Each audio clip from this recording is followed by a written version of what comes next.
ಶ್ರೀ ಗುರುಗಣಪತಿಭ್ಯಾಂ ನಮಃ. ಶ್ರೀ ಶಾರದಾಂಬಾಯೈ ನಮಃ. ಎಲ್ಲ ನನ್ನ ಆತ್ಮೀಯ ವೀಕ್ಷಕ ಬಂಧುಗಳಿಗೆ ನಮಸ್ಕಾರ. ವೀಕ್ಷಕರೇ, 2025 ಆಂಗ್ಲ ಹೊಸ ವರ್ಷದ ಪ್ರಾರಂಭ ಬಹಳ ನಿರೀಕ್ಷೆ ಇರುವಂಥದ್ದು. ವರ್ಷಫಲ ಅನ್ನುವಂಥದ್ದು ಹೇಗಿರುತ್ತೆ ಅನ್ನುವಂಥ ಕುತೂಹಲ ಎಲ್ಲ ವೀಕ್ಷಕರಿಗಿರುತ್ತೆ. ಯುಗಾದಿಯಿಂದ ಹೊಸ ಸಂವತ್ಸರ ಪ್ರಾರಂಭ ಆಗುವಂಥದ್ದಿದ್ದರೂ ಕೂಡ ಆಂಗ್ಲ ವರ್ಷದ ಪ್ರಕಾರ ಈ ಜನವರಿಯಿಂದ ವರ್ಷ ಭವಿಷ್ಯ ಹೇಗಿರುತ್ತೆ ಅಂತ ತಿಳ್ಕೊಳ್ಳೋದು ಎಲ್ಲರಿಗೂ ಕೂಡ ಒಂದು ಬಹಳ ಆಸಕ್ತಿ ಕೊಡುವಂಥ ವಿಚಾರ. ಹಾಗಾಗಿ ಯುಗಾದಿಯ ಭವಿಷ್ಯದಲ್ಲಿ ಇನ್ನೂ ಹೆಚ್ಚಿನ ಮಾಹಿತಿಗಳನ್ನು ಕೊಡುವ ಪ್ರಯತ್ನಗಳನ್ನು ಖಂಡಿತ ಮಾಡೋಣ. ಜೊತೆಯಲ್ಲಿ ಈ 2025 ಜನವರಿಯಿಂದ ಸಂಪೂರ್ಣ ಒಂದು ವರ್ಷದ ಭವಿಷ್ಯ ಹೇಗಿರುತ್ತೆ ಅನ್ನುವಂಥದ್ದನ್ನು ನೋಡುವ ಪ್ರಯತ್ನ ಮಾಡೋಣ ವೀಕ್ಷಕರೇ. ಮೊದಲಿಗೆ 2025ರಲ್ಲಿ ಬದಲಾಗುವ ಪ್ರಮುಖ ಗ್ರಹಗಳ ಬಗ್ಗೆ ತಿಳ್ಕೊಳ್ಳೋಣ. ಶನಿ ಮಾರ್ಚ್ 29ನೇ ತಾರೀಕು ಮೀನ ರಾಶಿಯನ್ನು ಪ್ರವೇಶ ಮಾಡ್ತಾನೆ. ಗುರುಬ್ರಹ್ಮ ಮೇ 14ನೇ ತಾರೀಕು ಮಿಥುನ ರಾಶಿಯನ್ನು ಪ್ರವೇಶ ಮಾಡಿದರೆ, ಮೇ 18ನೇ ತಾರೀಕು ರಾಹು ಕುಂಭರಾಶಿಯನ್ನು ಪ್ರವೇಶ ಮಾಡ್ತಾನೆ. ಕೇತು ಸಿಂಹರಾಶಿಯನ್ನು ಪ್ರವೇಶ ಮಾಡ್ತಾನೆ. ಈ ರೀತಿಯಾಗಿ ಬದಲಾಗುವ ಈ ಎಲ್ಲ ಗ್ರಹಗಳಿಂದ 2025ರಲ್ಲಿ ಕುಂಭರಾಶಿಯವರ ವರ್ಷ ಭವಿಷ್ಯ ಹೇಗಿರುತ್ತೆ ಅಂತ ನೋಡೋಣ. ಕುಂಭರಾಶಿಯವರಿಗೆ ಬಹಳ ನಿರೀಕ್ಷೆ ಇರುವಂತಹ ಪ್ರಶ್ನೆ ಏನು ಅಂದರೆ, ಜನ್ಮರಾಶಿಯಲ್ಲಿರುವಂತಹ ಶನಿ ಒಂದು ಆರೋಗ್ಯದ ವಿಚಾರಗಳ ಬಗ್ಗೆ, ಅದರಲ್ಲೂ ಸ್ನಾಯುಗಳು ಮತ್ತು ನರಗಳಿಗೆ ಸಂಬಂಧಪಟ್ಟಂತೆ, ಮಾತೃವಿನ ಆರೋಗ್ಯ, ಹಣಕಾಸಿನ ಪರಿಸ್ಥಿತಿ, ಜೊತೆಯಲ್ಲಿ ಉದ್ಯೋಗ, ಇದಿಷ್ಟು 7.5 ಜನ್ಮರಾಶಿಯಲ್ಲಿ ಶನಿ ಸಂಚಾರ ಆಗುವ ಸಮಯಗಳಲ್ಲಿ ಬರುವಂತಹ ಪ್ರಶ್ನೆಗಳು. ಸಂಪೂರ್ಣ ಇದಕ್ಕೆ ಉತ್ತರ ಪಡೆಯೋದಕ್ಕೆ ಕುಂಭರಾಶಿಯವರಿಗೆ ಸಾಧ್ಯವಾಗುತ್ತೆ ಅಂತ ಹೇಳ್ಬೋದು. ಆದರೆ ಮಾರ್ಚ್ 29ರ ತನಕ, ವರ್ಷದ ಪ್ರಾರಂಭದಿಂದ ಮಾರ್ಚ್ 29ರ ನಂತರ ಈ ಎಲ್ಲ ಒಂದು ಪ್ರಶ್ನೆಗಳಿಗೆ ಉತ್ತರ ಪಡೆಯೋದಕ್ಕೆ ಅಥವಾ ಪರಿಹಾರ, ಶುಭ ಫಲಗಳನ್ನು ಪಡೆಯೋದಕ್ಕೆ ಸಾಧ್ಯವಾಗುತ್ತೆ. ಅಲ್ಲಿಯ ತನಕ ಸ್ವಲ್ಪ ವೆಯ್ಟ್ ಮಾಡಬೇಕು ಕುಂಭರಾಶಿಯವರು. ಏಕೆಂದರೆ ಜನ್ಮರಾಶಿಯಲ್ಲಿ ಶನಿ ಇದ್ದಾಗ ಕರ್ಮ ಉದ್ಯೋಗ ಸ್ಥಾನವನ್ನು ಶನಿ ನೋಡ್ತಾನೆ. ವಿಪರೀತ ಶ್ರಮ ಅನ್ನುವಂಥದ್ದನ್ನು ಕೊಡ್ತಾನೆ. ಅದಕ್ಕೆ ತಕ್ಕಂತಹ ಪ್ರತಿಫಲಗಳನ್ನು ಕೊಡೋದಿಲ್ಲ. ಸ್ನಾಯುಗಳು ಮತ್ತು ನರಗಳಿಗೆ ಸಂಬಂಧಪಟ್ಟಂತೆ, ಅದರಲ್ಲೂ ಕಾಲಿನ ಮೂಳೆಗಳಿಗೆ, ನರಗಳಿಗೆ ಆರೋಗ್ಯದ ಸಮಸ್ಯೆಗಳು, ತಾಯಿಯ ಆರೋಗ್ಯದ ವಿಚಾರಗಳಿಗೆ ಸ್ವಲ್ಪ ಬಾಧೆಗಳನ್ನು ಶನಿ ಕೊಡೋದಕ್ಕೆ ಕಾರಣವಾಗ್ತಾನೆ. ಏಕೆಂದರೆ ಕುಂಭರಾಶಿ ಅಂತ ಹೇಳಿದರೆ ಮಾತೃಕಾರಕ ಚಂದ್ರ ಕುಂಭದಲ್ಲಿರ್ತಾನೆ. ಅವನ ಜೊತೆಯಲ್ಲಿ ಶನಿ ಸಂಚಾರ, ಜನ್ಮಶನಿಯ ಪ್ರಭಾವಗಳು, ಜೊತೆಯಲ್ಲಿ ವಿವಾಹ, ಇಂತಹ ಮಂಗಳ ಕಾರ್ಯಗಳಿಗೆ ವಿಳಂಬ ಆಗುವಂಥದ್ದು, ಇದೆಲ್ಲ ಜನ್ಮಶನಿಯ ಪ್ರಭಾವಗಳು. ಇದೆಲ್ಲದಕ್ಕೂ ಕೂಡ ಪರಿಹಾರ ಸಿಗುವಂತಹ ಸಮಯ. ಏಕೆಂದರೆ 7.5 ಜನ್ಮಶನಿಯ ಬಿಡುಗಡೆ, ಜೊತೆಗೆ ಪಂಚಮದಲ್ಲಿ ಗುರುವಿನ ಸಂಚಾರ, ಗುರುಬಲದ ಪ್ರಾರಂಭ, ಈ ಎರಡು ಪರಿವರ್ತನೆಗಿಂತ ಮಿಗಿಲಾದದ್ದು ನವಗ್ರಹಗಳಲ್ಲಿ ಯಾವುದೂ ಇಲ್ಲ. ಕುಂಭರಾಶಿಗೆ ಇದು ಬಹಳಷ್ಟು ಶುಭ ಫಲಗಳನ್ನು ಕೊಡೋದಕ್ಕೆ ಕಾರಣವಾಗುತ್ತೆ. ಜನ್ಮಲಗ್ನ, ಜನ್ಮರಾಶಿಯ ಅಧಿಪತಿಯಾದಂತಹ ಶನಿ ಕುಟುಂಬ ಸ್ಥಾನದಲ್ಲಿ ಸಂಚಾರ ಮಾಡ್ತಾನೆ. ದ್ವಿತೀಯ ಭಾವ, ಆರೋಗ್ಯದಲ್ಲಿ ಅಭಿವೃದ್ಧಿಗಳನ್ನು ಕಾಣಬಹುದು. ಮೇ 14ರ ನಂತರ ಗುರುದೃಷ್ಟಿ ಕೂಡ ಬೀಳುತ್ತೆ. ಒಂದು ರೀತಿಯಲ್ಲಿ ಬಂಧನದಲ್ಲಿರುವಂತಹ ಪರಿಸ್ಥಿತಿಗಳು, ಅಂದರೆ ಉದ್ಯೋಗದಲ್ಲಾಗ್ಬೋದು, ಹಣಕಾಸಿನಲ್ಲಾಗ್ಬೋದು, ಒಂದು ರೀತಿಯಲ್ಲಿ ನಿಂತ ನೀರಾಗಿರುವಂತಹ ಪರಿಸ್ಥಿತಿಗಳು ಬಹಳ ವೇಗವಾಗಿ ಮುಂದುವರಿಯೋದಕ್ಕೆ ಶುರುವಾಗುತ್ತೆ ಅಂತ ಕೂಡ ಹೇಳ್ಬೋದು. ಪ್ರಯತ್ನಗಳನ್ನು ಹೆಚ್ಚಿಸ್ಕೊಳ್ಬೇಕು. ಅರ್ಧ ವರ್ಷದ ಕಾಲ, ಅಂದರೆ ಒಂದು 4-5 ತಿಂಗಳು, ಮೇ 14ರ ತನಕ ಸ್ವಲ್ಪ ಕಾಯಬೇಕಾಗತ್ತೆ. ಮಾರ್ಚ್ 29ರಲ್ಲಿ ಶನಿ ಪರಿವರ್ತನೆಯಿಂದ ಅಭಿವೃದ್ಧಿಗಳು ಪ್ರಾರಂಭ ಆಗೋದಕ್ಕೆ ಶುರುವಾಗುತ್ತೆ. ಆರೋಗ್ಯದಲ್ಲೂ ಕೂಡ ಬಹಳಷ್ಟು ಅಭಿವೃದ್ಧಿಗಳನ್ನು ಕಾಣ್ತೀರ. ಕುಟುಂಬ, ವಾಕ್ಯ, ಧನದಾಂಪತ್ಯ ಅನ್ನುವಂತಹ ಸ್ಥಾನದಲ್ಲಿ ಶನಿ ಸಂಚಾರ ಖಂಡಿತ ಅಭಿವೃದ್ಧಿಗಳನ್ನು ಕೊಡುತ್ತೆ. ರಾಹು ಜನ್ಮರಾಶಿಗೆ ಬರುವಾಗ ಸ್ವಲ್ಪ ಬೆನ್ನುಹುರಿ ಅಥವಾ ಬ್ಯಾಕ್ ಪೈನ್ ಇಂತಹ ವಿಚಾರಗಳಿಗೆ ರಾಹು ಕಾರಣಕರ್ತನಾದರೂ ಕೂಡ ಮೇ 14ರಲ್ಲಿ ಗುರುದೃಷ್ಟಿ ಜನ್ಮಲಗ್ನದ ಮೇಲೆ ಬೀಳುವಂಥದ್ದು ಅಭಿವೃದ್ಧಿಗಳನ್ನು ಕೊಡುತ್ತೆ. ಕುಟುಂಬದಲ್ಲಿ ಸೌಖ್ಯ, ನೆಮ್ಮದಿ, ಅಭಿವೃದ್ಧಿಗಳನ್ನು ಕಾಣೋದಕ್ಕೆ ಸಾಧ್ಯ. ಭೂಮಿಗೆ ಸಂಬಂಧಪಡುವಂತಹ ವ್ಯವಹಾರಗಳು, ಪ್ರಾಪರ್ಟಿ, ಹಣಕಾಸಿನ ವಿಚಾರ, ಇನ್ವೆಸ್ಟ್ಮೆಂಟ್, ಇದೆಲ್ಲದಕ್ಕೂ ಕೂಡ ಸಹಾಯಗಳನ್ನು ಖಂಡಿತವಾಗಲೂ ಮಾಡುತ್ತೆ. ಶನಿ ಸಂಚಾರ ಬಹಳಷ್ಟು ಶುಭ ಫಲಗಳನ್ನು ಕುಂಭರಾಶಿಯವರು ಕಾಣ್ತೀರ. 3ನೇ ಮನೆ ಒಡಹುಟ್ಟು, ಸೋದರ, ಪರಾಕ್ರಮ ಸ್ಥಾನ ಅಂತ ಹೇಳ್ತೇವೆ. ಆ ಸ್ಥಾನದ ಮೇಲೆ ಯಾವುದೇ ಪಾಪಗ್ರಹಗಳ ದೃಷ್ಟಿ ಇರುವುದಿಲ್ಲ. ಕುಜ ನೀಚ ಕ್ಷೇತ್ರದಲ್ಲಿ ಜೂನ್ 6ರ ತನಕ ಇರ್ತಾನೆ, ಏಪ್ರಿಲ್ 14ರಿಂದ. ಒಡ ಹುಟ್ಟುಗಳಲ್ಲಿ ಅಂದರೆ ಅಣ್ಣ ತಮ್ಮಂದರು ಸ್ವಲ್ಪ ಆರೋಗ್ಯದ ಬಗ್ಗೆ ಗಮನ ಕೊಡಬೇಕು. ಸಣ್ಣ ಪುಟ್ಟ ರಕ್ತದೋಷಗಳಿಂದ ಉಂಟಾಗುವ ಆರೋಗ್ಯದ ಸಮಸ್ಯೆಗಳಿಗೆ ಅವಕಾಶಗಳು ಇರುತ್ತೆ.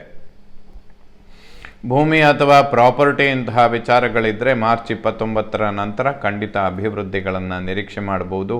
ಭೂಮಿಯಿಂದ ಲಾಭ, ಪ್ರಾಪರ್ಟಿ ಖರೀದಿ ಮಾಡುವಂಥದ್ದು, ಹೊಸ ಮನೆ ಕಟ್ಟುವಂತಹ ವಿಚಾರಗಳಿರ್ಬೋದು, ವಾಹನ ಖರೀದಿ ಮಾಡುವಂತಹ ವಿಚಾರಗಳಿರ್ಬೋದು, ಇವೆಲ್ಲದೂ ಕೂಡ ಅಭಿವೃದ್ಧಿಯನ್ನು ಪಡ್ಕೊಳ್ಳುತ್ತೆ. ಮಾತೃವಿನ ಆರೋಗ್ಯದಲ್ಲಿಯೂ ಕೂಡ ಅಭಿವೃದ್ಧಿಗಳನ್ನು ಖಂಡಿತವಾಗ್ಲೂ ಎಕ್ಸ್ಪೆಕ್ಟ್ ಮಾಡ್ಬೋದು. ವಿದ್ಯಾರ್ಜನೆ ಮಾಡುವಂಥ ಮಕ್ಕಳಿಗೆ ಖಂಡಿತ ಶುಭ ಫಲಗಳನ್ನು ಕಾಣ್ತೀರ. 5ನೇ ಮನೆ ಜ್ಞಾನ ಸಂತಾನ ಪೂರ್ವಪರ ಪುಣ್ಯ. ಮೇ 14ರ ನಂತರದಲ್ಲಿ ಗುರು ಪಂಚಮ ಭಾವವನ್ನು ಪ್ರವೇಶ ಮಾಡ್ತಾನೆ. ಸಂತಾನದ ಅಂಚಿನಲ್ಲಿರುವವರಿಗೆ ಅತಿಶಯವಾದಂತಹ ಶುಭ ಫಲಗಳನ್ನು ಕೊಡ್ತಾನೆ. ಉತ್ತಮವಾದ ಸಂಸ್ಕಾರ, ಪುತ್ರ ಸಂತಾನ, ಇದೆಲ್ಲ ಅದ್ಭುತ ಲಾಭಗಳನ್ನು ಖಂಡಿತವಾಗ್ಲೂ ಗುರು ಮೇ 14ರ ನಂತರದಲ್ಲಿ ಕೊಡೋದಕ್ಕೆ ಕಾರಣವಾಗುತ್ತೆ. ಮಕ್ಕಳ ಅಭಿವೃದ್ಧಿ, ವಿದ್ಯಾಭ್ಯಾಸ, ಉನ್ನತ ವ್ಯಾಸಂಗ, ಇದೆಲ್ಲದಕ್ಕೂ ಕೂಡ ಗುರುಬಲ ಕುಂಭರಾಶಿಯವರಿಗೆ ಬಹಳಷ್ಟು ಅನುಕೂಲಗಳನ್ನು ಮಾಡಿಕೊಡುತ್ತೆ.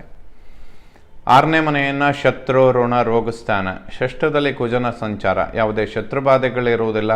ಖಂಡಿತ ಅಭಿವೃದ್ಧಿಗಳನ್ನು ಕಾಣ್ತೀರಾ. ಷಷ್ಠಾಧಿಪತಿ ಚಂದ್ರ ಜನ್ಮರಾಶಿಯಲ್ಲಿರುವಂಥದ್ದು. ಶನಿ ಅವನನ್ನು ಬಿಟ್ಟು ಹೊರಡುವಾಗ ಖಂಡಿತ ಅಭಿವೃದ್ಧಿಗಳನ್ನು ಕೊಡ್ತಾನೆ. 7ನೇ ಮನೆಯನ್ನು ಮಾಂಗಲ್ಯ, ವಿವಾಹ, ದಾಂಪತ್ಯ. ಕುಂಭರಾಶಿಯವರಿಗೆ ವಿವಾಹ ಅನ್ನುವಂಥದ್ದು ಅಂದರೆ ಇಂತಹ ಮಂಗಳ ಕಾರ್ಯಗಳು, ಶುಭ ಕಾರ್ಯಗಳು ಕಳೆದ 2 ವರ್ಷಗಳಿಂದ ಬಹಳಷ್ಟು ತಡೆಗಳನ್ನು ನೋಡ್ತಾ ಬಂದಿರ್ತೀರ. ಅವೆಲ್ಲ ಈಗ ಪರಿಹಾರ ಆಗುವಂತಹ ಸಮಯ. ಪಂಚಮ ಗುರು ಮೇ 14ರ ನಂತರದ ಗುರುಬಲ, ವಿವಾಹ ಮತ್ತು ಸಂತಾನ, ಈ ಎರಡೂ ಯೋಗಗಳಿಗೆ ಅದ್ಭುತ ಫಲಗಳನ್ನು ಗುರು ಕೊಡ್ತಾನೆ.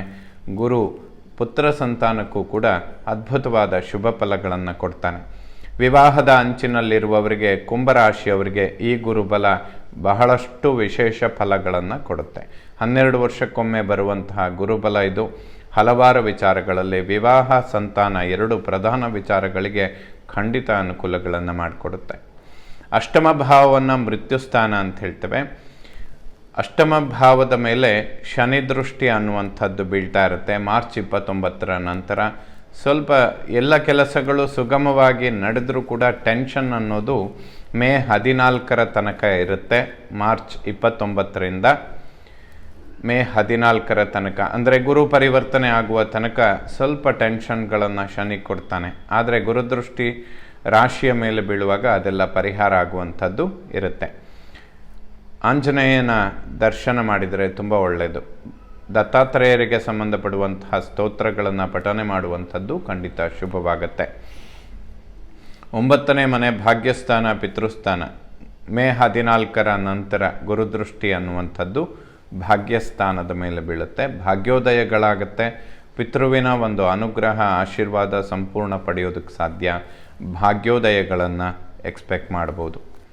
10ನೇ ಮನೆಯನ್ನು ಕರ್ಮ, ಉದ್ಯೋಗ ಸ್ಥಾನ ಅಂತ ಹೇಳ್ತೇವೆ. ಉದ್ಯೋಗದ ವಿಚಾರದಲ್ಲಿ ಕುಂಭರಾಶಿಯವರಿಗೆ ಹಲವಾರು ಪ್ರಶ್ನಾರ್ಥಕ ಚಿಹ್ನೆಗಳಿರುತ್ತೆ.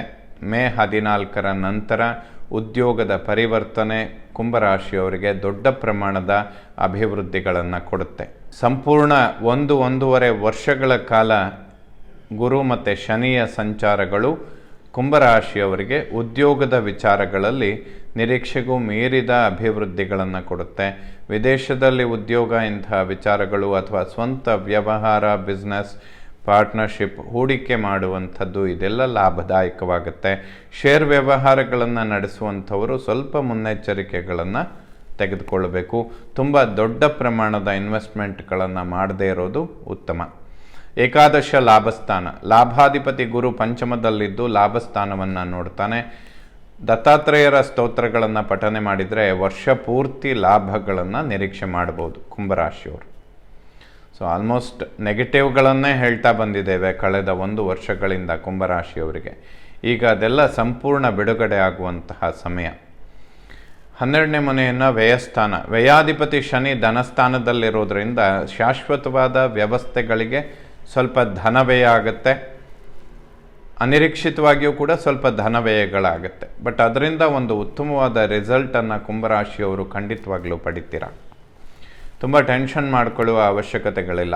ಈ ಎಲ್ಲ ಗ್ರಹಗಳ ಪರಿವರ್ತನೆ 2025ರಲ್ಲಿ ಶನಿ, ಗುರು, ರಾಹು, ಕೇತು ಎಲ್ಲರೂ ಕೂಡ ಆಲ್ಮೋಸ್ಟ್ ಒಂದು 85% ಶುಭ ಫಲಗಳನ್ನೇ ಕುಂಭರಾಶಿಯವರಿಗೆ ಕೊಡ್ತಾರೆ.